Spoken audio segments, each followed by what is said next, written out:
1,40,000 रुपये मुद्दलाचे, 1,40,000 रुपये मुद्दलाचे रेट दिला आपल्याला 5% दरानं, नंबर ऑफ इयर्स दिलं 3 वर्षाचे, चक्रवाढ व्याज किती पडलं झालं. मग आता 3 वर्षाचं जेव्हा गणित असते तेव्हा आपण शॉर्टकट पाहिलं है ना. मग 3 वर्षाचं शॉर्टकट असते 3 3 1 झालं, हे शॉर्टकट वापरणे 3 3 1. मग आता 1,40,000चे 5%, 1,40,000च्या पहिले किती काढायचे 10% किंवा 1% किती येते 1400. 5% 1400 गुणिले 5 करा किंवा 10% काढा 14,000, त्याला भागीला 2 करा है ना. किती 7,000 पडलं. ठीक, म्हणजे 7,000 परत 7,000 आणि पुन्हा 7,000. ओके, चला व्यवस्थित समजून घ्या. त्याच्यानंतर आता 7,000चे किती टक्के 5%, पहिले 10% काढा किती येते 700, 5% किती होईल 350 पडलं. ठीक, मग इथं लिहा 350, इथं लिहा 350 आणि इथं लिहा 350. ओके, ठीक. आता 350चा किती टक्का 1% काढा, 10% 35 अजून भागाकार करा, त्याच्यापेक्षा 1% काढा किती येते 3.5 आणि त्याला किती न गुणा 5 न. हा 1% होता ना, आपल्याला 5% पाहिजे ना. ठीक, 5 5 25, 5 2 5 3 15 आणि 2 17.5 म्हणजे 17.5 इथं लिहा मग है ना. झालं. आता काय करा, हे असं 7 21,000. आता इथं 0, 5 3 15, 3 3 9 10 आणि हे 17.5. सर्वांची काय करू बेरीज, मग किती येते पहा बरं है ना. 21,000, 1,050 आणि 17.5 0.5 7 6 2 2 22,067.5 हे येईल आपल्या गणिताचं उत्तर. घ्या मग मुद्दल दिली आहे 40,000 रुपये मुद्दलाची, शिकवताना लक्ष देऊ है ना. नंबर ऑफ इयर्स दिलाय 1 वर्षाचे आणि रेट दिला आपल्याला 10% दरानं हाफ इयरली कंपाऊंड इंटरेस्ट बरोबर किती, असं गणित आहे. 6माही चक्रवाढ व्याज हाफ इयरली कंपाऊंड इंटरेस्ट. मग आपल्याला माहित आहे हाफ इयरली कंपाऊंड इंटरेस्ट बरोबर 6माही चक्रवाढ व्याज बरोबर टी 1 अधिक R ला भागेला 2 करतो भागेला 100 आणि नंबर ऑफ इयर्सला गुणेला 2 करतो. ठीक, म्हणजे 6माहीचे गणित असले तर हा फॉर्म्युला वापरतो. रेटला भागेला 2, नंबर ऑफ इयर्सला गुणेला 2, यानं काय भेटते व्याज भेटते. याच्यामधून काय वजा करतो आपण मुद्दल, मग काय भेटेल व्याज भेटेल. ओके, ठीक. मग आता ती दिली आपल्याला 40,000 रुपये है ना. 40,000 रुपये 1 अधिक रेट दिला आपल्याला 10 भागेला 2 भागेला 100, नंबर ऑफ इयर्स दिला आपल्याला 1, 2 गुणिला 1 यांची किंमत 1 है ना. ठीक, नंतर एकदाच काय ते मायनस पी करू आपण. ठीक, लक्ष द्यायचं शिकवताना. 2 1 2 2 5 5 1 5 5 20.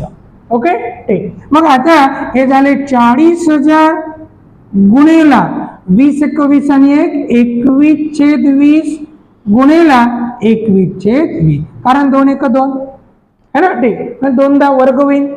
मग आता हा 0 0 कॅन्सल, 2 2 4 आणि 4 1 4 म्हणजे 21 21 होते 441 वर किती 0 2 0. हे काय भेटेल रास, आपल्याला काय पाहिजे व्याज. ठीक, म्हणून काय एकदाची मायनस पी करून टाकू. मायनस करा किती 40,000, नक्की व्याज किती आलं असेल 4,100 रुपये. म्हणजे नक्कीच 6माही चक्रवाढ व्याज किती निघेल 4,100 रुपये. समजलं. ठीक, असं करू शकता, पण याला शॉर्टकट आहे ना है ना. ठीक, पहा मग आता नेहमी गणित कशाने सॉल्व्ह करू आपण शॉर्टकट, या पद्धतीनं जाऊच नाही, पण असं माहीत असा. पहा मग गणित पहा काय आहे तर 40,000 रुपये मुद्दलाची, म्हणजे मुद्दल तर बदलणार नाही 40,000 रुपये मुद्दल.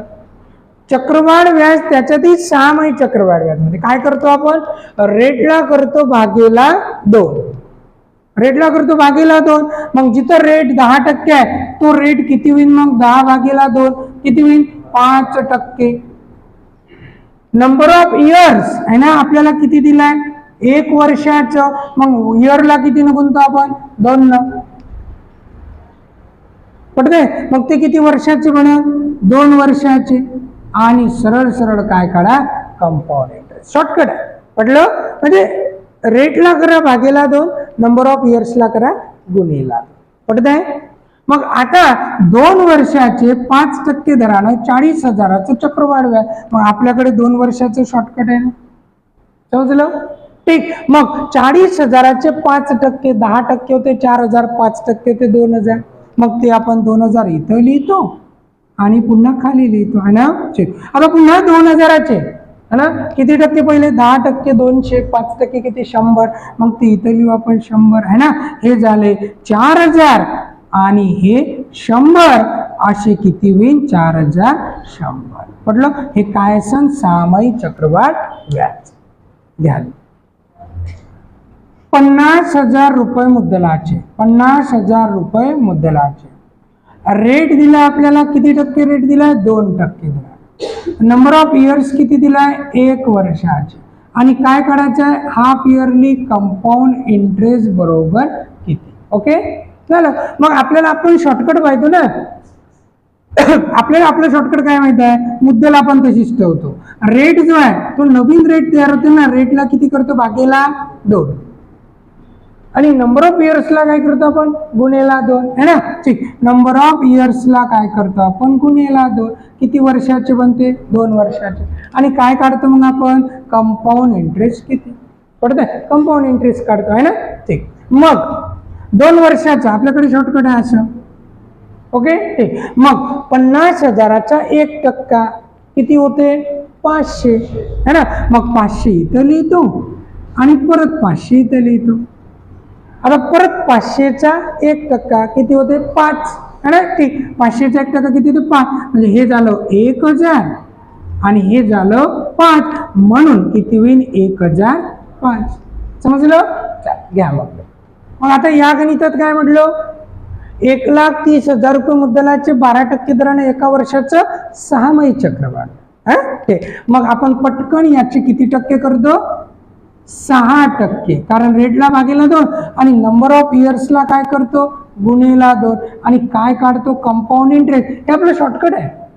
ओके ठीक, मग 2 वर्षाचं असेल तर आपल्याला माहिती आहे 2 1,30,000चे 6% पहिले 1% काढा किती होते 1,300 आणि त्याला किती न गुणा 6 न 13 कम 78. मग आता इथं 78 है ना. ठीक, आणि पुन्हा इथं 78 ना, 1% काढा किती होते 78, त्याला किती गुणा 6 न. 6 8 48चे 8, 8 होते 4 है ना. 6 7 42 आणि 4 46. कुठलं. ठीक, मग याची काय करू बेरीज. मग आता इथं 0 0 8 2 16 7 2 14 15 आणि हे 468 इकडे जाऊन काय करू ऍड करू 8 6 0 1 1 16,068. हे आपल्या गणिताचं उत्तर. लिहा मग 1,00,000 रुपयाचे 5% दरानं 1 वर्षाचं सहामाही चक्रवाढ व्याज असं विचारलंय. मग आपल्याकडे शॉर्टकट आहे ना, आपण काय करतो शॉर्टकट मध्ये रेटला करतो भागीला 2, म्हणजे नवीन रेट भेटते किती 5/2 म्हणजेच किती 2.5%, 2.5%. ठीक आहे. आता नंबर ऑफ इयर्सला काय करतो आपण गुणेला 2, म्हणजे किती वर्ष 2 वर्षाचे, आणि काय काढतो आपण कंपाऊंड इंटरेस्ट. शॉर्टकट आहे आपल्याकडे 2 वर्षाचं काय आहे 2 1.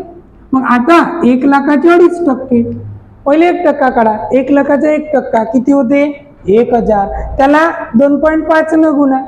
सिंपल है ना, म्हणजे 1,000ला 2.5 न गुणा असं म्हटलं. दशांश अपूर्णांकाचा गुणाकार शिकला.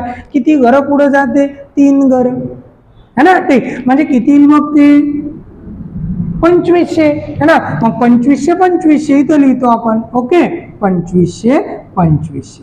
आता परत 2500चे 2.5%, पहिले 1%, 2500चा 1% किती होते 25, 2.5% किती होईल 25 गुणिले 2.5, पहिले किती होते 600 65.5. ठीक आहे, मग इथं लिहिलं आपण 62.5.